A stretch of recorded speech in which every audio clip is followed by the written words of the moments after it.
주님 감사합니다. 이 오후에 다시 한번 기도하게 하시니 감사합니다. 적은 수가 모여서 기도했지만 성령 하나님께서 우리와 함께 하시며 하나님의 영이 우리 가운데 충만하신 줄을 믿습니다.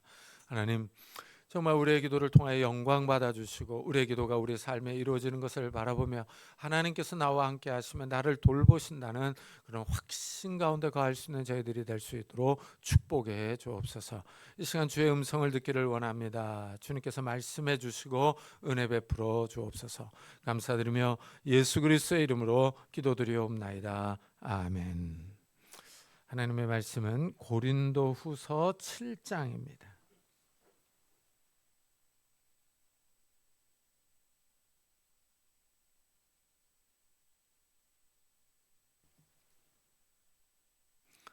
고린도후서 7장 8절부터 16절까지 저와 여러분이 한 절씩 교독하겠습니다. 고린도후서 7장 8절부터 16절입니다. 그러므로 내가 편지로 너희를 근심하게 한 것을 후회하였으나 지금은 후회하지 아니하면 그 편지가 너희로 잠시만 근심하게 한 줄을 알미라.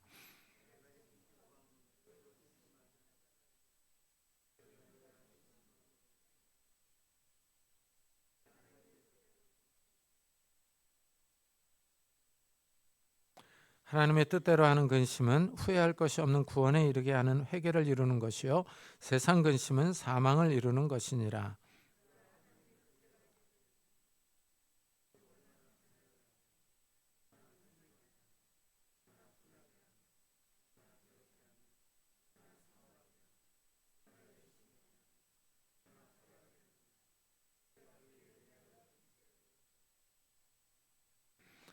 그런즉 내가 너에게 쓴 것은 그 불의를 행한 자를 위한 것도 아니요 그 불의를 당한 자를 위한 것도 아니요 오직 우리를 위한 너의 간절함이 하나님 앞에서 너에게 나타나게 하려 함이로라.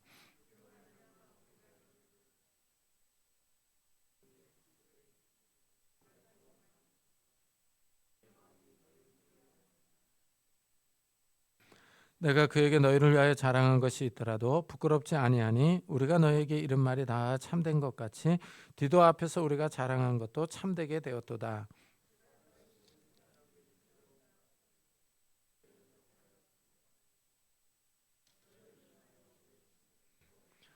다 같이 내가 범사에 너희를 신뢰하게 된 것을 기뻐하노라. 아멘. 이 사람들은 자기가 한 행동을 어떤 행동을 하고 난 후에 후회하는 경우가 있습니다. 내가 괜한 일을 했나? 내가 괜한 말을 했나? 하고 후회합니다. 이 사도 바울도 고린도 교회에 편지를 써서 보내놓고 후회를 했습니다. 이 8절에 보니까 그러므로 내가 편지로 너희를 근심하게 한 것을 후회하였으나 지금은 후회하지 아니하면 그 편지가 너희로 잠시만 근심하게 한 줄을 알미라 하고 말합니다. 이 고린도 교회 성도들이 바울의 편지를 받고 근심했어요. 아무래도 이 고린도 교회에 여러 가지 문제들이 있었기 때문입니다. 서로 추종하는 사도가 달라서 분열과 파벌이 있었습니다. 이 분열이 있어서 서로 사이가 안 좋았습니다. 성만찬을 거행할 때 이런 분열이 그대로 나타나기도 했습니다. 그래서 세상 법정으로 가서 법적 다툼을 하기도 했습니다. 또한 성도들 사이에 영적 은사로 무질서하기도 했습니다. 이 바울이 이런저런 문제에 대해서 편지로 교훈했어요. 이렇게 편지를 써서 보낸 것을 후회하기도 했습니다. 그러나 지금은 후회하지 않는다 하고 말합니다. 왜냐하면은 디도가 돌아와서 고린도 교회 상황을 알려주었기 때문입니다. 이 바울이 써서 보낸 편지가 고린도 교회 성도들을 잠시 근심하게 했을 뿐입니다.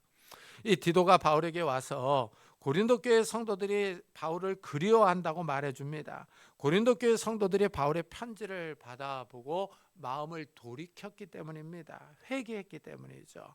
이래서 9절에 내가 지금 기뻐함은 너희로 근심하게 한 까닭이 아니요 도리어 너희가 근심함으로 회개함에 이른 까닭이라. 너희가 하나님의 뜻대로 근심하게 된 것은 우리에게서 아무에도 받지 않게 하려 함이라 합니다. 이 바울이 보낸 편지를 고린도 교회 성도들이 받아서 읽었습니다. 그들이 근심하며 회개한 거예요. 이 바울이 보낸 편지가 긍정적인 효과를 발휘했습니다. 고린도 교회 성도들이 회개하고 마음을 돌이켰어요. 이 바울이 이 편지를 보내놓고 생각이 많았을 겁니다. 혹시 내 편지로 교회가 더 분열되지는 않을까? 서로 나누어져서 싸우고 있는데 내가 기름을 부은 것은 아닌가?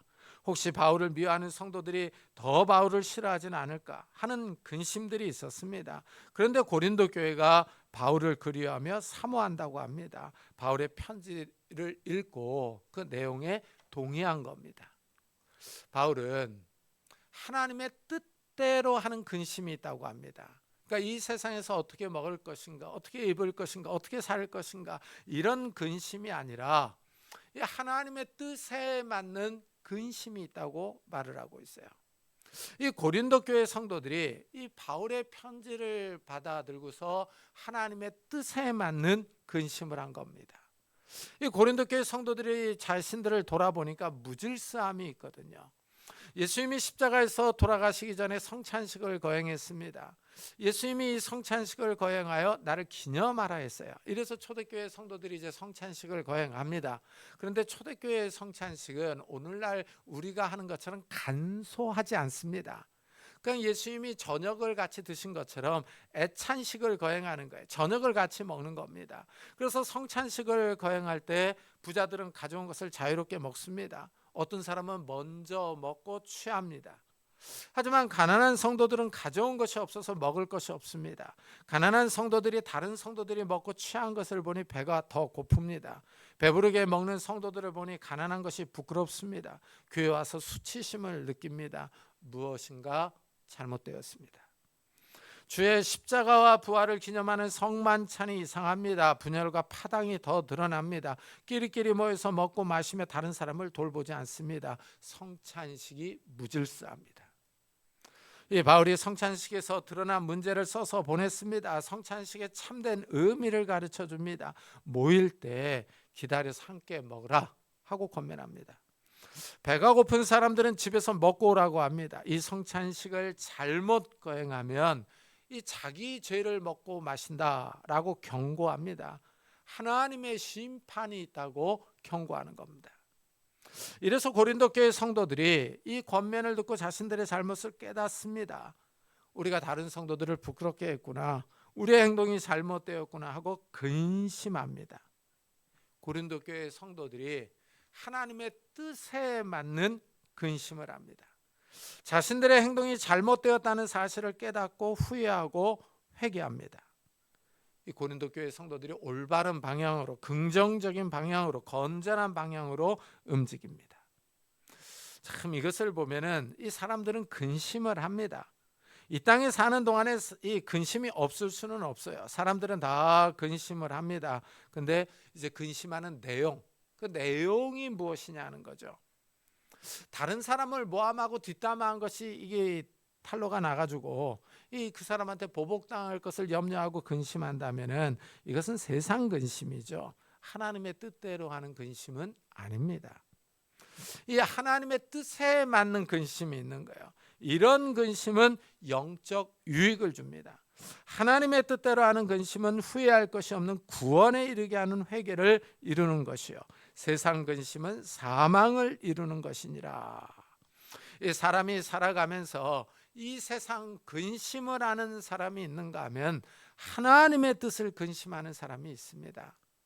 너무나도 다른 근심의 내용입니다. 구원에 이르게 하는 근심이 있는가 하면 사망을 이루는 근심이 있어요. 근심하는 건 똑같은데 내용이 다르고 결과가 다릅니다. 예수님이 산상수훈에서 제자들에게 이렇게 말씀합니다. 그러므로 염려하여 이르기를 무엇을 먹을까, 무엇을 마실까, 무엇을 입을까 하지 말라. 이는 다 이방인들이 구하는 것이라. 너희 하늘 아버지께서 이 모든 것이 너희에게 있어야 할 줄을 아시느니라. 예수님은 제자들에게 의식주에 관한 염려를 하지 말라고 하십니다. 그런데 사실 우리도 이런 염려와 근심을 하고 싶지 않습니다. 그런데 자연스럽게 근심이 됩니다. 이 땅에 사는 동안 이런 근심을 버릴 수가 없습니다. 왜냐하면 우리의 실존이 이 땅에 있기 때문이죠. 예수님은 이런 의식주에 관한 염려는 이방인들이 하는 거라고 합니다. 하나님을 믿지 않는 사람들이 하는 근심 내용입니다. 성도들이 할 근심은 아니라고 합니다. 우리도 예수님의 말씀처럼 근심하고 싶지 않습니다. 그런데 근심이 되는 것은 사실입니다. 이 땅에서 먹고 살아야 하기 때문이죠. 예수님도 우리가 이런 근심하는 것을 아시기 때문에 염려하지 말라 하신 겁니다. 그러면서 예수님은 성도들이 근심하고 염려해야 할 일을 이렇게 말씀합니다. 그런즉 너희는 먼저 그의 나라와 그의 의를 구하라. 그리하면 이 모든 것을 너희에게 더하시리라. 이 먼저 하라 그러죠. 우선순위를 정해주는 겁니다. 이 세상에서 먹고 사는 문제가 우선이 아니라 하나님 나라가 우선이라고 합니다. 성도들의 삶의 방향성입니다.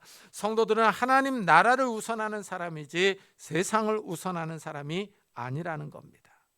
참 이 말씀이 정말 우리에게 많은 도전을 줍니다. 요즘 목회자들에게 화두가 되는 주제가 있습니다. 이중직입니다. 목회하면서 다른 직업을 가질 수 있는가 하는 겁니다. 이 코로나 바이러스 이후로 경제가 어렵습니다. 이러니 작은 교회 목사들이 생계가 위협받습니다. 그래서 이제 돈을 벌러 나가는 목회자들이 있습니다. 택배 일도 하기도 하고 다른 일을 하는 목사도 있습니다. 이래서 목사들 사이에 이중직에 관한 토론이 많습니다. 목사 일을 하면서 다른 일을 할 수 있느냐 하는 겁니다. 이중직이 문제가 되는 이유는 경제적인 문제죠. 이 목회자도 먹고 살아야 하기 때문입니다. 어떤 목사들은 다른 일을 할 수 없다고 하면서 기도하라 하고 말합니다. 어떤 목사들은 사도 바울도 천막 만드는 일을 했다. 그러면서 복음을 전했다라고 주장합니다. 이 예수님은 먼저 하나님의 나라를 구하라고 하죠. 이 우선순위가 잘못될 때 문제가 생기는 겁니다. 우리의 삶이 하나님께 우선순위를 두고 살아갈 때 하나님이 나머지를 더해 주실 것을 약속하십니다. 먹고 사는 일에 하나님이 도와주실 것을 말씀합니다. 이 말씀을 믿어야 하는데 문제는 이제 우리의 믿음이죠. 이래서 믿음이 왔다 갔다 합니다. 먹고 사는 문제에 더 염려하고 신경을 씁니다. 하나님의 능력을 굳게 믿으면 먼저 하나님의 나라를 구합니다. 하지만 믿음이 작아지면 자연스럽게 세상 일에 더 신경을 씁니다. 믿음이 어렵습니다. 하나님의 뜻대로 근심하며 염려해야 하는데 우리는 세상 일을 더 신경 쓰며 근심합니다. 그런데 우리가 사는 날 동안에 이 문제는 계속 이어질 거예요. 이 둘 사이에 계속 왔다 갔다 하면서 싸울 겁니다.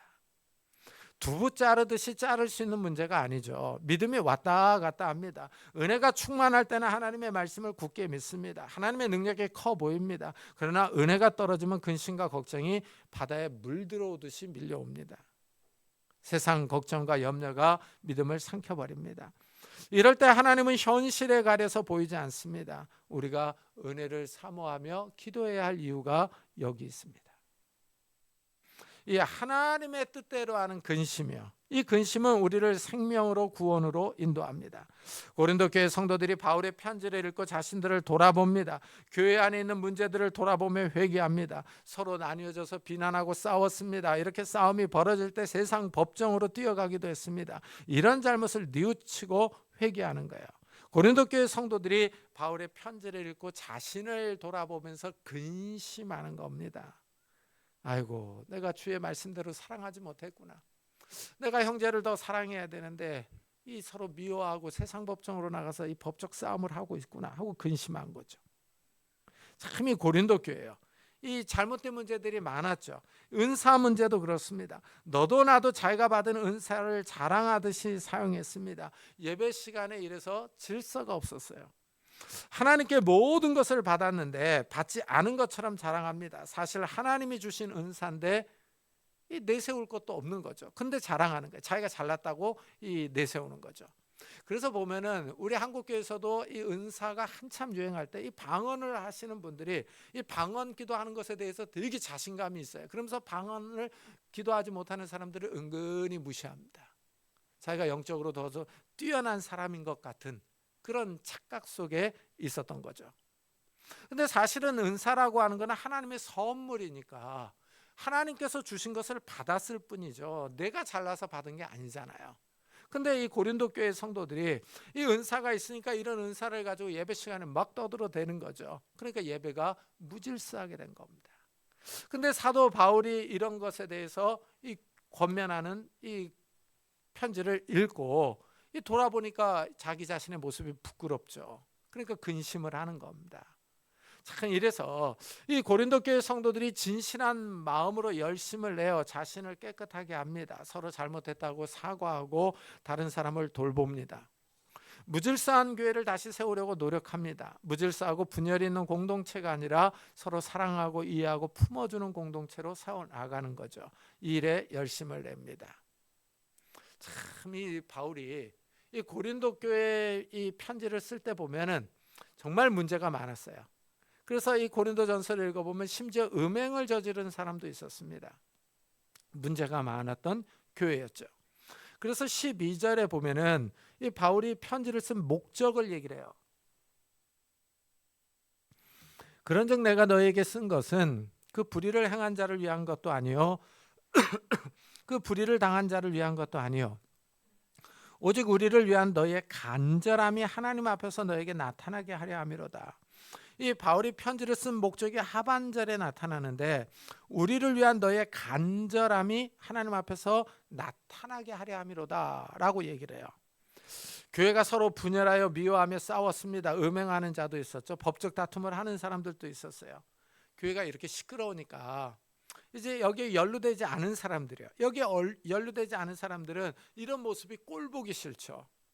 교회가 시끄러우니까 이제 꼴보기 싫으니까 무관심한 사람들이 생겨납니다. 이러니까 이제 그들 신앙도 식어가는 거죠. 그러면서 이제 복음을 전해준 사도 바울에 관한 생각도 사라집니다. 이 교회에 문제가 생기면은 이 전체적으로 신앙이 떨어집니다. 이 영적 열심을 내기가 어려워지는 거죠. 서로 미워하며 무관심하게 되고 냉소적으로 변합니다. 이 문제가 생기면 전체 교회에 영향을 미칩니다. 바울이 이런 문제를 바로잡으려고 편지를 썼었어요. 그래서 우리를 위한 너의 간절함이 하나님 앞에서 나타나게 하려 함이로다 하고 그 쓴 목적을 얘기를 해요. 고린도 교회에 복음을 전해준 사도 바울을 생각나게 하려는 겁니다. 처음 복음을 들었을 때를 기억나게 하려는 거죠. 복음을 전해준 바울을 기억하라는 겁니다. 바울이 고린도 지역에 들어와서 고생하면서 복음을 전했습니다. 숱한 어려움을 견디며 말씀을 가르쳤어요. 고린도 교회 성도들이 이 바울이 전해준 말씀을 듣고 우상을 버리고 그리스도께로 돌아왔습니다. 악한 행실을 버리고 하나님의 말씀을 따라 살았어요. 그런데 교회에 문제가 생겨서 이제 다시 미워하고 싸우고 옛날 모습으로 돌아가려고 합니다. 신앙이 점점 떨어지고 있는 거죠. 이래서 바울이 편지를 써서 보낸 겁니다. 그런데 바울이 편지를 보낸 목적이 이루어졌습니다. 디도가 와서 고린도 교회가 다시 일어서고 있다고 알려줍니다. 이 사실이 바울에게 큰 위로가 됩니다. 고생한 보람이 헛되지 않았습니다. 고린도 교회가 회복되고 있습니다. 디도가 이런 모습을 보고 크게 기뻐했습니다. 이 디도가 고린도 교회가 다시 안정되는 것을 보고 안심했습니다. 이 바울이 디도를 보내면서 이 디도에게 고린도 교회에 자랑한 것이 많았습니다. 그런데 바울이 떠난 후에 고린도 교회에 문제가 터지기 시작을 했어요. 사실 우리가 사는 동안에 문제는 늘 있습니다. 이 사람이 살아있는 게 문제죠. 이 공동묘지에 가면 조용합니다. 이 사람들이 다 죽어서 묻혀 있으니 문제가 없습니다. 그러나 시장에 가면 시끄럽고 문제도 많습니다. 살아있는 동안에는 문제가 안 생길 수가 없죠. 이 교회 역시 마찬가지입니다. 이 바울이 디도에게 고린도 교회에 대해서 자랑을 많이 했는데 문제가 발생한 거예요. 이러니 얼마나 무안하겠습니까? 그런데 고린도 교회가 다시 회복되고 있다는 소식을 듣습니다. 이래서 14절에 이렇게 얘기를 하는 거예요. 내가 그에게 너희를 위하여 자랑한 것이 있더라도 부끄럽지 아니하니 우리가 너에게 이른 말이 다 참된 것 같이 디도 앞에서 우리가 자랑한 것도 참되게 되었도다 하고 말합니다. 이 바울은 고린도 교회를 진심으로 아끼고 사랑했습니다. 디도에게 침이 마르도록 자랑했습니다. 이제 그 자랑이 부끄럽지 않다고 말합니다. 바울이 자랑한 것이 참이 되었다고 말합니다. 그동안 바울이 디도에게 자랑한 것이 있어서 좀 무안했거든요. 이 바울이 그렇게 자랑했는데 문제가 발생했으니 이 바울의 말이 좀 뻥인 것 같은, 허세를 부린 것 같은 그런 셈이 된 거죠. 근데 이 디도가 와서 고린도 교회가 회복되고 있다고 합니다. 디도가 고린도 교회를 방문한 일에 깊은 인상을 받았습니다. 고린도 교회 성도들이 두려워하며 디도를 영접했기 때문입니다. 디도의 교훈과 가르침에 이 성도들이 잘 순종했습니다. 이래서 디도가 고린도 교회 성도들을 사랑하는 마음이 깊어졌습니다. 고린도 교회 성도들이 디도에게 이런 태도를 보인 이유는 단 한 가지입니다. 하나님의 뜻대로 근심했기 때문이죠. 하나님의 뜻대로 하는 근심이 있습니다. 이것을 보면은 하나님이 우리가 잘못해도 그냥 두시는 이유가 있습니다. 잘못한 것을 깨닫고 뉘우치기를 바라는 거죠. 회개하고 돌아오기를 기다리는 겁니다. 하나님의 뜻대로 근심하기를 원하는 겁니다. 먹고 사는 일에만 근심하고 염려할 것이 아니라 내가 하나님을 잘 섬기고 있나? 내가 하나님의 말씀대로 살아가고 있나? 내가 하나님을 기쁘시게 하는 삶을 살고 있나? 하나님 나라를 구하는 삶을 살고 있나? 하고 근심하는 성도님들이 되시기를 예수 그리스도의 이름으로 축복합니다. 기도하겠습니다. 우리 한번 들은 말씀을 생각하면서 우리가 좀 영적인 일, 하나님의 일을 근심하게 해달라고, 근심하며 기도하게 해달라고 우리 한번 같이 기도하고 예배 마치도록 하겠습니다. 하나님 아버지 감사를 드립니다.